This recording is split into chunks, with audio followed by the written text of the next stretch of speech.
est dans un monde entre des humains et des machines parce qu'effectivement, c'est le lieu où vous travaillez comme UI développeur. C'est vraiment entre les deux mondes. C'est comme l'UX, mais nous, on est plus technique. Donc, parlerons vraiment des bases. J'utilise ça vraiment pour donner quelques infos de basique pour savoir les mots un peu, pour pouvoir parler en avenir avec les gens sur l'UI. Donc, c'est quoi l'UI exactement? Oui. On connaît les interfaces. Ça, c'est une interface. Il ne se passe rien de grand-chose. On connecte juste quelque chose avec un autre objet. On a une deuxième interface. Ça, c'est une interface utilisateur, UI. Donc, on voit déjà, OK, il y a une certaine ergonomie. C'est assez grand pour que je peux toucher avec ma main. Il y a même un petit statut qui me dit il y a du courant ou pas. Donc, ça, c'est déjà un user interface. Après, dans l'histoire des ordinateurs, on s'est spécialisé. On a dit, OK, il y a le contenu, je veux travailler avec le contenu, donc pour le contenu, il faut un graphical UI, donc une interface graphique. Et le temps moderne, je voudrais dire à partir des années 80, 90, 2000, d'abord, c'était la souris. La souris, c'était un des premiers natural interfaces, donc une interface naturelle qui correspond aux attitudes d'un être humain. Voilà, je peux contrôler quelque chose avec ma main, une souris, et je peux interagir avec le logiciel avec ça. Aujourd'hui, on a le touch control, le swipe, et tout ce qu'on fait sur le smartphone, ça c'est un natural UI. Et aussi le voice control, le contrôle avec ma voix, ça c'est parfaitement un natural UI. Donc ça, le UI, ça c'est devenu un grand terrain avec plein de spécifications. On peut voir ça aussi dans Pega. Si je démarre dans Pega, ça c'est où un UI développeur commence à travailler. Donc on voit ici, ça c'est il y a toutes les chaînes qui sont connectées avec mon application. Donc disons que vous avez vu une application Customer Service, service client maintenant, et je peux peut-être sur mon contrat d'énergie, je peux parler par un Facebook chatbot ou par un SMS, je peux recevoir des informations, même je peux demander à Alexa peut-être quels sont les détails quand c'est connecté, bien sûr. Où, là, il y a les plus importantes chaînes qu'on a comme UI développeur, en ce moment, c'est le web et c'est le mobile. Ça, c'est bien sûr. C'est là où il y a les pixels, mais je voulais juste dire, il y a aussi, à part des pixels, il y a aussi des UI qui ne sont pas graphiques, mais qui sont considérés aussi comme interface utilisateur. Très important. Alors, je parle toujours de l'interaction. Donc, à la base, l'interaction, c'est quoi déjà?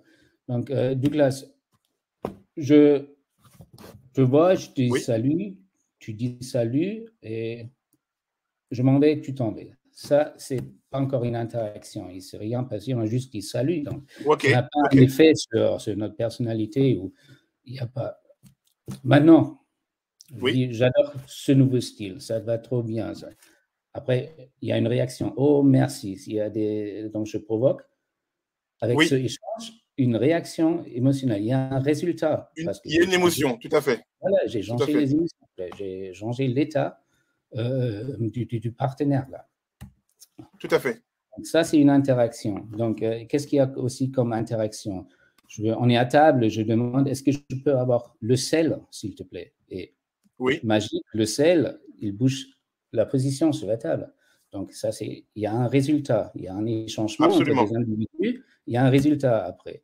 Donc, je peux faire ça aussi avec un logiciel. Je peux rechercher un dossier, un fichier, quelque chose. Je mets les paramètres et le logiciel me donne le document. Donc, ça, c'est une parfaite interaction. Un service client ou un système de vente, il y a un client en particulier qui disons, eBay ou en Amazon, quelque chose, il y a deux clients, il y a un produit qui est vendu, donc il y a des processus, parfaite interaction avec plein avec plein de régions pour travailler dessus. Pour ce métier, il faut connaître les facteurs humains et technologiques en même temps. Donc, ça veut dire qu'on a un côté UX, ça c'est l'empathie, il faut savoir, OK, niveau cognitif, qu'est-ce qui est possible et qu'est-ce qui n'est pas possible, niveau ergonomie, aussi accessibilité, ça c'est super, super important aujourd'hui.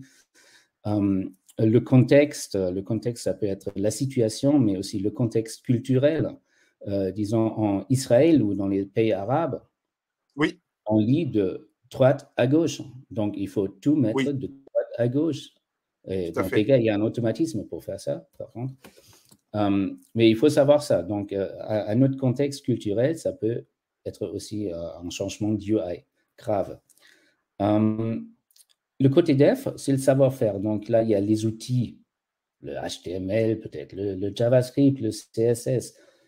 Ça sont des outils. Mais les outils, ils se trouvent aussi toujours dans une constante évolution. Donc, il faut faire... Oui. Il faut toujours voir abstract, parce qu'il y a aussi le code qui n'existe plus aujourd'hui, qui était peut-être à la mode dans les années 2000, comme le ActionScript, ça n'existe plus. Oui, tout à fait. Après, il y a les méthodes. Ça, je trouve que c'est plus important que le code, ce sont les méthodes. C'est les méthodes. Il y a plein de trucs qui sont pareils dans tous les langages. Donc, ça, c'est super important. Après, c'est l'expérience. Donc, après, c'est l'expérience d'avoir déjà fait quelque chose et ça te donne de confiance et ça te donne une certaine confirmation. Et après, tu veux essayer les choses et quand tu es sur un projet, et ça fait coup, si tu as déjà vu quelque chose, bien sûr. Absolument. Ce que vous voyez à gauche, ça c'est comme moi, j'ai fait la connaissance de l'Internet. 94, j'avais 11 ans. C'était le début de l'Internet vraiment. Et si je vois cette évolution technique, et on voit ça à gauche, là, tout ce qui est blanc, là, ce sont des langues qui se sont changées. Avant, c'était vraiment du basic HTML comme on voit à gauche. Après, ils ont introduit le CSS qui permet d'avoir appliqué des styles et tout ça. Après, c'est devenu plus interactif en maîtrisant le JavaScript. Après, en même temps, il y avait des choses comme le ActionScript et le jQuery qui étaient très importants dans les années 2000 et aujourd'hui, on n'en parle plus. Il faut toujours faire attention avec les technologies, de vraiment voir comment ça se développe et qu'est-ce qui est state of the art. Et aujourd'hui, on ne parle plus de la couche React, Redux, le HTML6 qui contient tout ça. Et donc, voilà, il y a une très, très, très grave évolution dans le code. C'est pour ça les méthodes sont plus importantes que le